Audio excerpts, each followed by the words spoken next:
अवधूत चिंतन श्री गुरुदेव दत्त श्री स्वामी समर्थ महाराज की जय.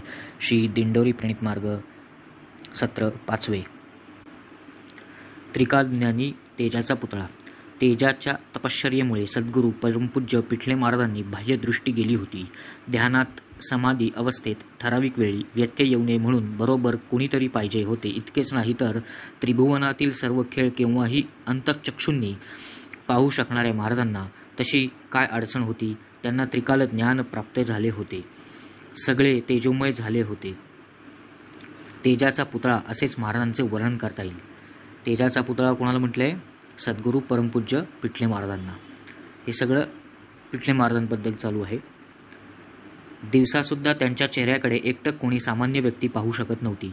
इतका त्यांचा चेहरा तेजपुंज होता. सर्व काही नियमित चालले होते. पहाटे पंच उषक्काली 3 वाजता उठून प्रातःविधी आटपून ब्रह्मवादिनी गोदामाईचे स्नान करून यायचे. पहाटे 4 ते 8 4 तास तपश्चर्या चालत असे. नंतर भूपाळी आरती, चहा, पुन्हा सेवा, जप तप करून 10:30 वाजता नैवेद्य आरती होत असे. दुपारी 3 ते 4 कोणी आले तर त्यांना मार्गदर्शन करीत. वैयक्तिक प्रश्नांचे काम गुरुवारी व शनिवारी करीत. संध्याकाळी प्रदोषकाळात नैवेद्य आरती करीत असत.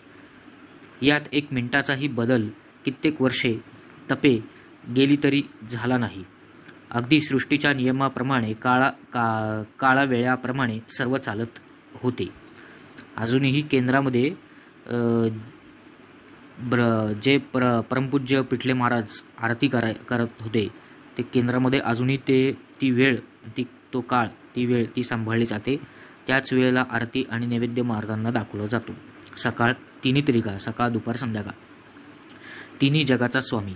चोखंदळपणा इतका होता की स्वतःच नैवेद्य तयार करायचे. जरासुद्धा कमी जास्त त्यांना आवडत नसे. चहासकट कोणताही पदार्थ स्वामी महाराजांना दिल्याशिवाय घेतला नाही आणि केलेल्या प्रत्येक कामाचे श्रेय कर्तृत्व महाराजांचेच आहे. बघा, पिठले महाराजांपासून सुरू झाले. पिठले महाराजांनी सुद्धा महाराजांना प्रत्येक गोष्ट सांगितल्याशिवाय केलेली नाही, पुढे गेलेली नाहीत. पहिले स्वतः करायचं, महाराजांना द्यायचं आणि मग आपण खायचं. ही पद्धत त्यांनी चालू ठेवली. आपणही महाराजांशी बोललं पाहिजे. पहिली गोष्ट महाराजांना सगळं दिलं पाहिजे.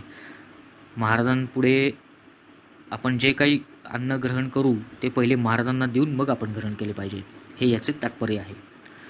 महाराज सर्व काही करतात. त्यांच्याच इच्छेने सर्व काही चालले होते. इतकी तद्रूपता आली होती आणि म्हणूनच प्रत्येक वेळी बोलण्याच्या शेवटी समर्थांना भूषणावह होईल असे वागावे व समर्थांच्या इच्छेत इच्छा मिळून राहावे हे ध्रुवपद कायमचेच मुखात होते.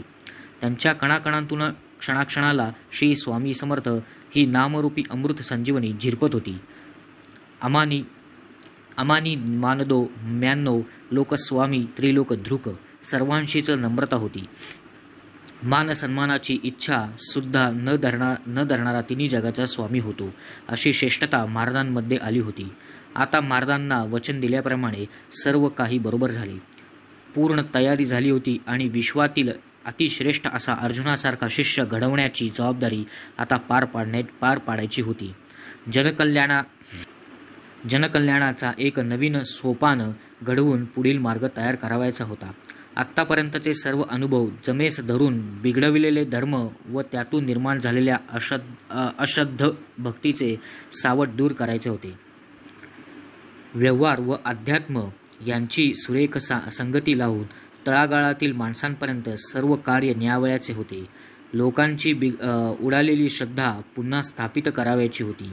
व्यावसायिकांमुळे अध्यात्म व श्रेष्ठ दैवते तीर्थे तसेच थोड्या मोठ्यांनी कष्टाने निर्माण केलेली नीती, सदाचार, धर्माचरण, ईश्वर भक्तीच्या मार्गाला लागलेला कलंक पुसून काढायचा होता.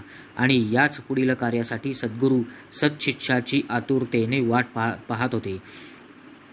पाना दाटलेल्या गायीने वत्साला दूध पाजण्यासाठी जसे आतुर व्हावे, तिला काही सुचूच नये अशा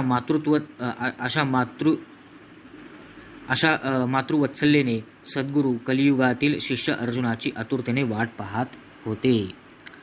श्री स्वामी समर्थ महाराज की जय. श्री गुरुदेव दत्त. श्री त्र्यंबकेश्वर महाराज की जय. गंगा गोदावरी माता की जय. सद्गुरु परमपूज्य मोरे दादा की जय. श्री स्वामी समर्थ गुरुमाऊलींकी जय. भारत माता की जय.